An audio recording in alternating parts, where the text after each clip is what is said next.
బంగారం కొనుగోళ్లు తగ్గించాలంటూ ప్రధాని మోదీ చేసిన కామెంట్లు మార్కెట్లని కుదిపేశాయి. ఈ వ్యాఖ్యలకు తోడు కేంద్రం గోల్డ్ సిల్వర్ పై ఇంపోర్ట్ డ్యూటీని 6 నుంచి 15% పెంచడంతో బిలియన్ మార్కెట్ ఈటీఎఫ్లు జ్యువెలరీ స్టాక్స్ పై పెను ప్రభావమే చూపాయి. దిగుమతి సుంకం పెంపుతో దేశీయ మార్కెట్లో గోల్డ్ సిల్వర్ ధరలు ఒక్కసారిగా పెరిగాయి. ఎంసీఎక్స్ లో గోల్డ్ ఫ్యూచర్స్ రేటు 6 నుంచి 7% పెరగగా సిల్వర్ కాంట్రాక్ట్లు 8% వరకు ఎగబాకాయి.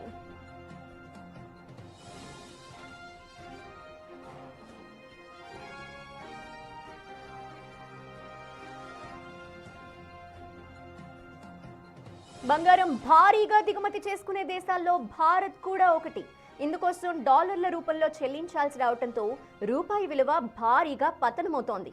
దిగుమతి సుంకం పెంపు, అంతర్జాతీయ అనిశ్చితి నేపథ్యంలో ఇన్వెస్టర్లు బంగారంలో పెట్టుబడులకు ఆసక్తి చూపుతున్నారు.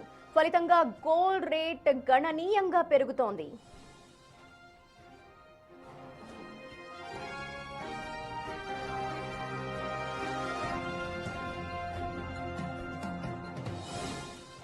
ఫిజికల్ గోల్డ్ కొనటం ఇప్పుడు ఖరీదైన వ్యవహారంగా మారింది. ఒకవైపు దిగుమతి సుంకాల పెంపు, మరోవైపు ప్రధాని మోదీ విజ్ఞప్తితో సామాన్యులు బంగారం కొనుగోళ్లకు దూరంగా ఉంటున్నారు. అయితే పెట్టుబడిదారులు మాత్రం తమ సంపదని కాపాడుకోవటానికి గోల్డ్, సిల్వర్ ఈటీఎఫ్ల వైపు మళ్లుతున్నారు. ఫలితంగా ఈటీఎఫ్లలో భారీ ర్యాలీతో 4 నుండి 6% పెరుగుదల కనిపిస్తోంది. గత 24 గంటల్లో Nippon India gold, Tata gold, ICICI Prudential gold, grow gold ETF ఫండ్లు 4 నుంచి 6% పెరిగాయి.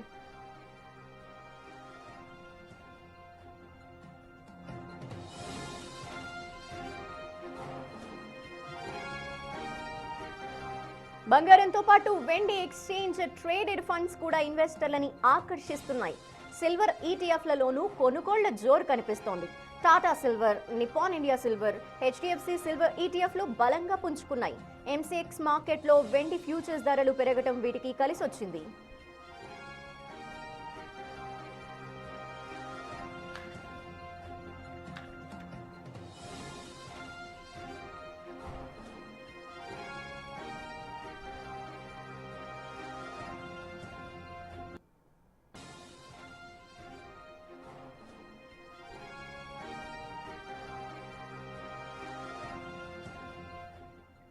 ప్రధాన